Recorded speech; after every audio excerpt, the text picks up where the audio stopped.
Bon, du coup, on se retrouve à l'intérieur de la superbe et splendide, magnifique R8 avec son propriétaire qui est juste à côté de moi. Je te laisse te présenter du coup. Michael, région Nord, propriétaire de la R8 depuis un mois et demi à peu près. Ah, c'est récent. Ouais, c'est récent, tout à fait. Donc c'est un Spider de 2016 en 540 chevaux avec boîte S-tronique. De toute façon, on n'a pas trop de choix sur la config dans ces années-là. Ouais, il me semble, hein, t'as pas le droit à la boîte méca. Il n'y a pas de boîte méca. Là, prends à gauche, on va prendre à gauche. Il n'y a pas de V8, c'est plus que le V10. C'est que du V10. En atmosphérique. En atmo, oui, il n'y a pas de... Donc du coup, ça promet des accélérations et une sonorité incroyable. Bon, nous, on a déjà fait quelques passages à l'extérieur, donc je peux vous dire, ça chante vraiment très fort. C'est...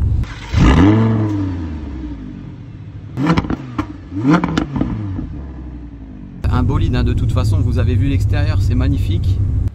En plus, dans cette config, ici on va prendre à droite, ouais. En jaune comme ça, alors ça passe vraiment pas inaperçu. Et il n'y a pas que le design qui passe pas inaperçu, vous l'entendez?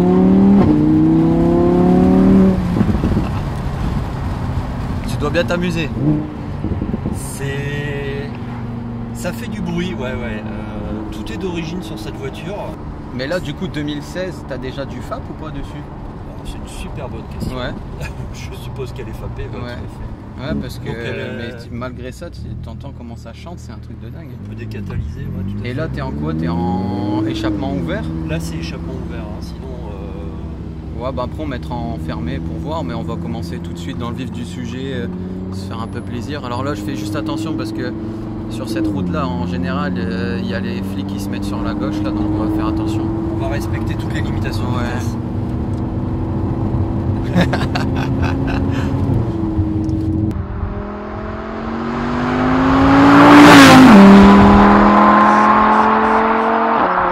Avant celle-ci, t'avais quoi du coup comme voiture? Juste avant ou avant? Bah, on va dire en véhicule sympa.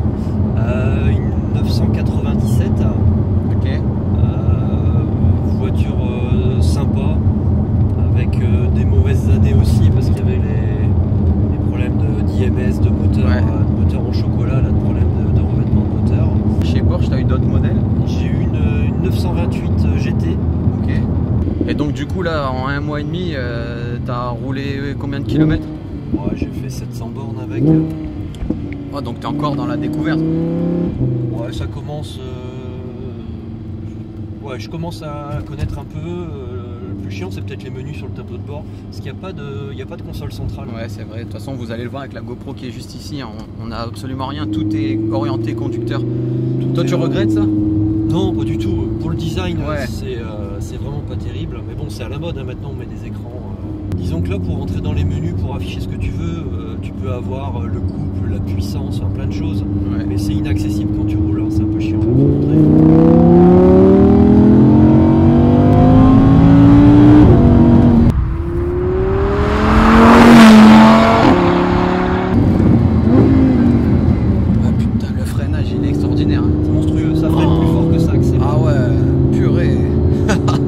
J'ai mes lunettes qui se sont décalées. Ah ouais, non, c'est le freinage. Putain, comment ça tient. Alors après, celle-ci est équipée de freins céramiques. D'ailleurs, pour parler des options, elle en a quand même pas mal. Si tu peux nous les décrire. Alors, la première option que je voulais, moi, c'était la caméra de recul. Parce que pour se garer, c'est indispensable. Donc du coup, elle s'affiche ici à l'intérieur dans le menu. Sur l'écran. Alors c'est un peu perturbant, hein, parce qu'au début on le cherchait, mais voilà, on l'a pas. Mais donc caméra de recul, c'est pas de série. Elle a le son. Alors moi, c'était pas important parce qu'avec un V10, le Bang Olufsen, c'était pas indispensable. Ouais, ici on prend droite, ouais. Elle a le paquet de carbone.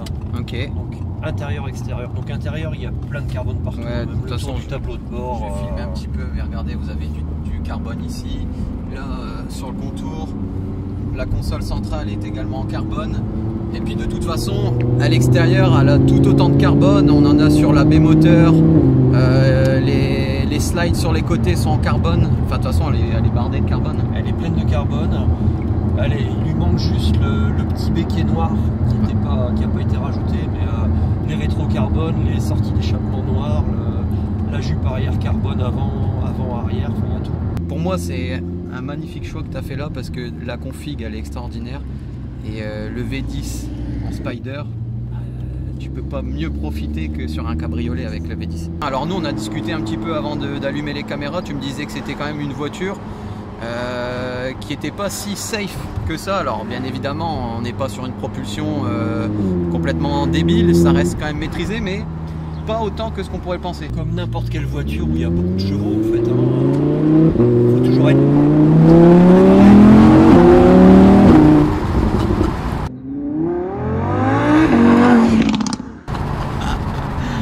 Oh non, mais ça te fout la banane tout le temps, ça, dès que t'accélères, c'est un truc de fou. Donc il y a quand même beaucoup de chevaux. Alors c'est très typé propulsion. Alors c'est encore pas, ils l'ont sorti en 2 roues motrices, la R8, Ouais. qui doit être très sympa à conduire. Il faut quand même un petit bagage. Ouais, c'est pas à mettre entre toutes les mains.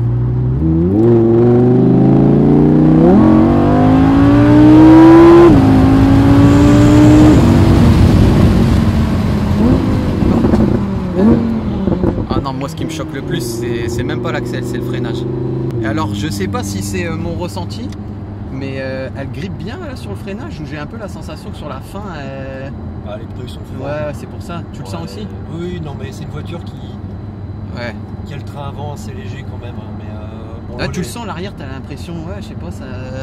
j'ai eu ce ressenti là. L'arrière, tu te fais avoir en sortie de courbe. Ok. Et les gros freinages bien droits. Là, Voilà. le vêtement était un petit peu bosselé. Enfin, puis on voit pas si vite.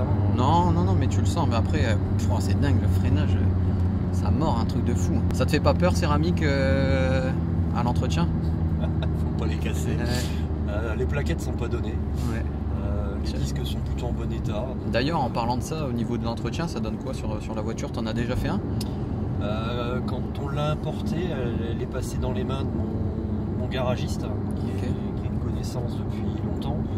Donc il a tout contrôlé. Elle a 60 000 km, donc elle a eu le vidange de boîte, la transmission, enfin le Haldex, moteur, les bougies, les bobines, c'est bougies-bobines là-dessus. Et vidange moteur, puisque c'est un carter sec. Ok. Il y a pas mal d'huile dedans. De toute façon, tu es obligé d'aller en concession puisque je vais vous montrer en même temps, vous allez voir, le moteur est inaccessible et puis de toute façon, quand on arrive dans cette gamme de moteurs, c'est assez complexe et puis ne serait-ce que pour la garantie et le suivi de la voiture, vous faites les entretiens en concession. Donc et alors du coup, en termes de prix, ça donnait quoi? Pour l'entretien, ouais. J'ai pas encore la facture. Ah ouais. Ah ça va, il t'a fait l'intervention sans que tu payes encore? Il m'a fait un prix packaging complet avec parce qu'il a géré l'import. Ok. Donc il m'a fait un prix packaging complet avec l'entretien et la voiture à jour. Ok. Et la carte grise. Ouais, donc en fait toi t'as pas eu le visuel de... Si, j'ai le détail parce qu'on a partagé dessus. On avait échangé sur le montant d'achat de la voiture, etc. Mais lui il me fait une facture prix clé en main avec entretien un jour. En fait j'ai une femme, ouais. Et la femme a besoin de savoir combien ça coûte à la fin. Ouais, t'as raison. Faut pas que je rajoute des petits trucs parce que sinon ça va pas aller. Et d'ailleurs en parlant de ça, qu'est-ce qu'elle pense elle de la R8? C'est bien pour aller se promener en week-end, ouais. Mais que le coffre est ridicule pour mettre un petit sac de voyage. Là aussi on va vous le mettre en vidéo, vous allez voir, on a dû partir en double voiture au tournage parce que si on va prendre à droite, très clairement vous mettez même pas une valise, ouais, un bagage à main peut-être. Ouais, un petit truc là derrière, il y a ces zéros.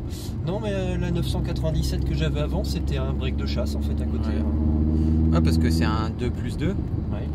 Donc tu peux aussi charger l'arrière.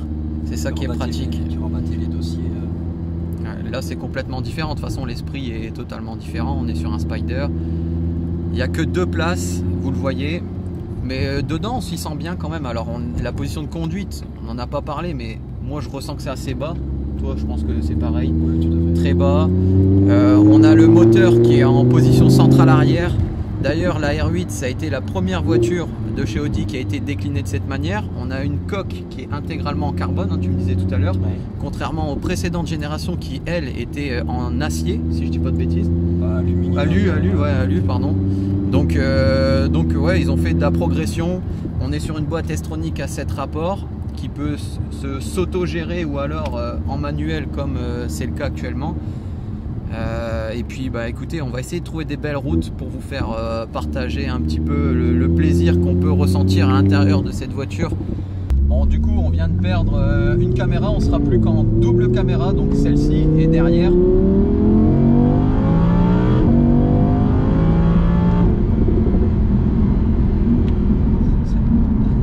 Le son, c'est... tu peux pas te lasser de ça.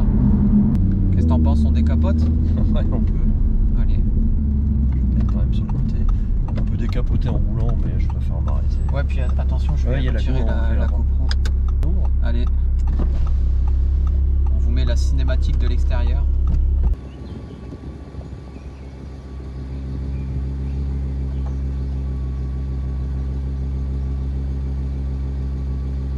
Oh là, ouais, là ok. Là ok. Bon, du coup, ça y est. C'est ouvert. C'est ouvert. Le bonheur à l'état pur. 19 degrés, c'est parfait. Ouais, c'est parfait. Pas trop chaud, tout est parfait. Là, on entend encore plus les petits crépitements à l'échappement. Toi, de toute façon, tu comptes la laisser entièrement d'origine, hein, de ce que j'ai compris. Ouais. Moi, je partage ton avis, hein, franchement. Elle est comme ça, elle est parfaite. Et puis le jaune, alors... on en discutait aussi tout à l'heure, mais honnêtement, en vrai, c'est magnifique. Puis ça change, c'est quand même une voiture d'exception, donc il faut jouer le jeu, quoi.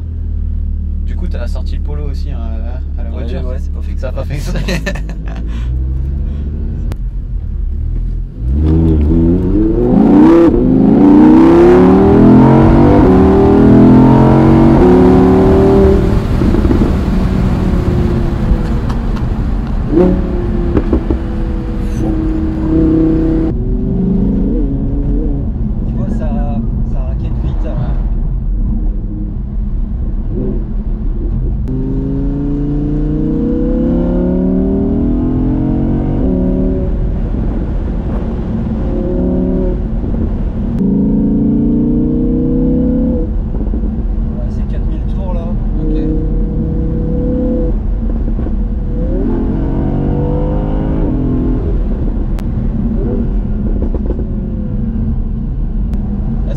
Préféré que tu aies eu?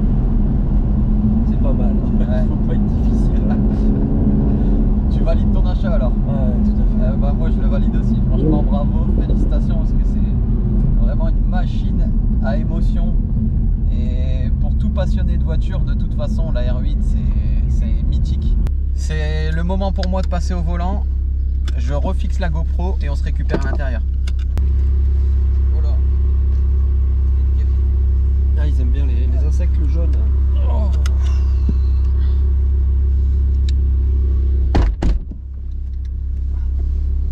Ça va, t'es rassuré? Jamais de ce côté-ci. Bon, déjà merci. Et puis t'inquiète, je vais faire attention. Ah. Après, je vais la mettre en D normal. Alors, pour le début.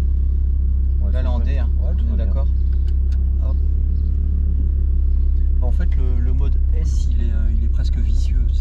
C'est un peu trop à l'attaque au début, tu te fais avoir. Ok. De temps en temps, tu accélères un peu pour doubler, puis elle en descend pas 1, 2, mais 3 quoi. Déjà, ce que je peux dire, moi, c'est au niveau du gabarit, j'ai vraiment l'impression d'être très bas et on sent qu'elle est vachement large en fait. Tu vois, ça, c'est un ressenti que j'avais pas côté passager. Donc là, on est en drive, c'est la voiture qui gère tout. Au moment, c'est tranquille. Bon, finalement, ça se prend vachement vite en main. Hein. Ouais, tout à fait. Mais c'est drôlement sécurisant. Et quand tu arrives à la limite, en fait, d'un seul coup, c'est là où il faut être prêt. Ouais, 2-3 fois, j'ai déjà eu des coups de raquette. Ah ouais. Ça a dû te surprendre en fait. Parce que faut pas lâcher les gaz, quoi. Quand tu es débutant, t'as pas l'habitude, tu as le mauvais réflexe, tu lèves le pied de l'accélérateur et tu pars en glisse. Ah, puis c'est sympa, tu le vois dans les rétros, tu le vois, hein, tu as les parties en carbone qui sont apparentes. De l'autre côté, on a la trappe en alu. C'est plein de petits détails, mais c'est ça qui font l'agrément de conduite et qui participe finalement au plaisir global que tu peux ressentir quand tu es au volant. T'as forcément la banane quand tu la conduis. Carrément. Puis la couleur va avec. C'est clair. Ça te dérange pas si je passe en R? Vas-y.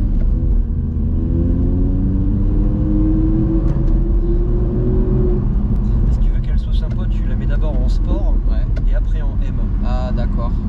Ah, c'est intéressant ce que tu dis. Du coup, effectivement, elle passe en M Plus le sport. tempérament sportif. Ok. Toi, tu as les palettes. Ça veut dire que le temps de passage de rapport est encore plus rapide. Puis elle fait clo-clo quand tu... Ok.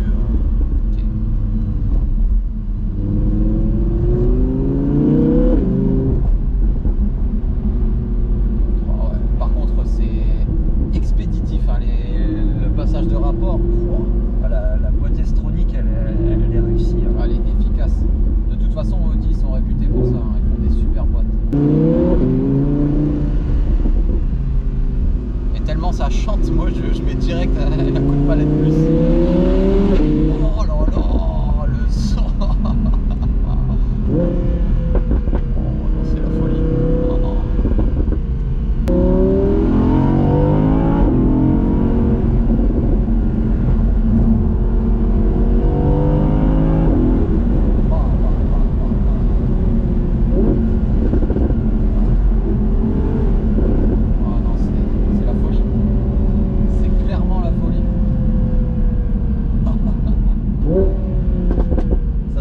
Passager dans ta propre voiture.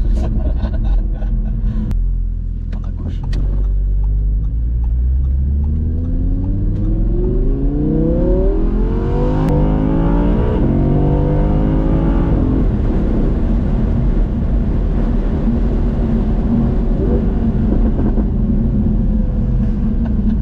Ce qui me fait le plus rire, c'est toi à côté. Ils ont accoudé.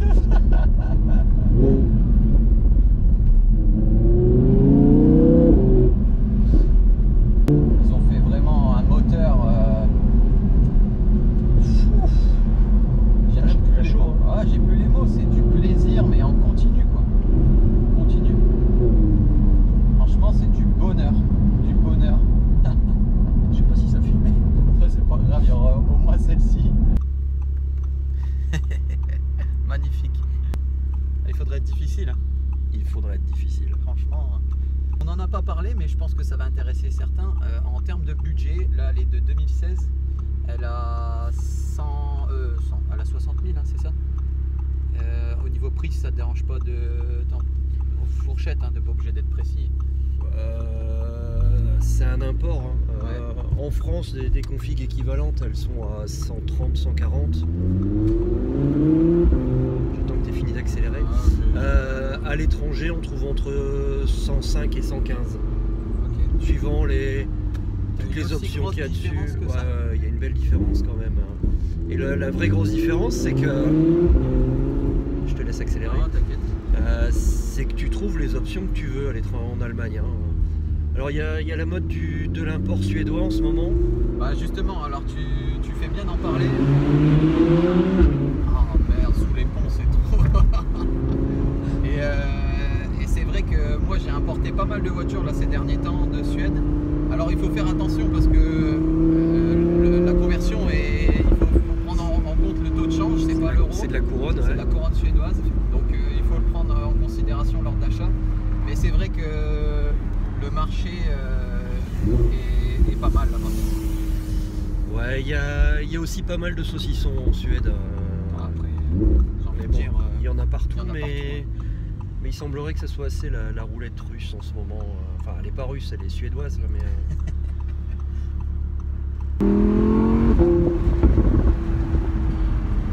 C'est le bonheur, c'est le bonheur. Bah, t'as deux moteurs de TTRS, là. Ouais. Et sans les turbos. Ouais, 2 litres, ouais, c'est ça, ouais, combiné sans les turbos. Mais c'est encore mieux. Enfin, moi perso, je préfère la turbo. Alors, il y avait eu un projet de supprimer le V8 de la R8 et de mettre le moteur de la TTRS dedans. Ah ouais. Je savais pas. En 5 cylindres turbo, puis c'est un moteur qui a beaucoup de couple. Ouais. Et qui était pas mal. Je crois qu'ils ont fait un essai avec et c'était plutôt concluant. Et au final, ils ont laissé tomber le V8 et ils ont laissé que des V10. Honnêtement, je pense qu'ils ont bien fait parce que le 5 cylindres, il équipe déjà pas mal de voitures chez Audi. Il est dans la TTRS, dans la RS3. Je trouve que c'est bien. Là, on est sur le haut du panier. Au moins, on a une motorisation exclusive, super noble. Ah ouais,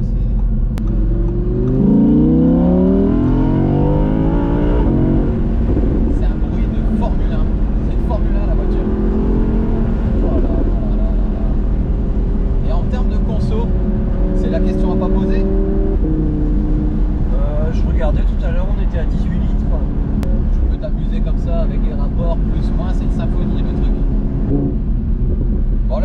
honnêtement, je sais plus trop ce que les caméras elles sont en train de filmer.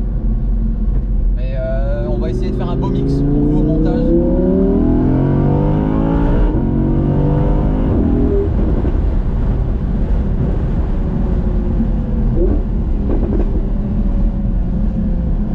Franchement, elle tient le pavé.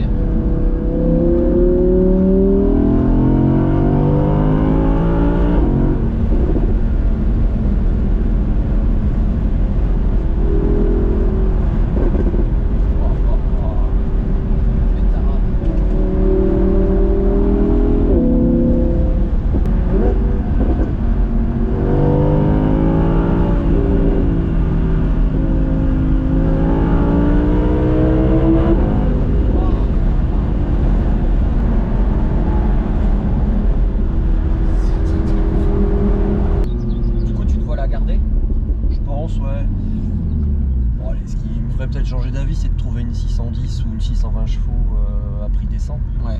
Voilà, je viens de l'acheter, donc mais bon, si je la changeais pour l'instant, ce serait la même, quoi. Ouais, franchement, c'est un bel objet. Bel objet. Puis la config, encore une fois, c'est top. Écoute, nous on arrive quasiment à la fin de la vidéo. Donc encore une fois, merci d'être venu, de nous faire partager ta voiture. C'est un nouveau concept finalement sur la chaîne, donc pensez à liker, à vous abonner. En tout cas, je vous souhaite à tous une bonne route et n'oubliez pas les amis, ce n'est que du plaisir.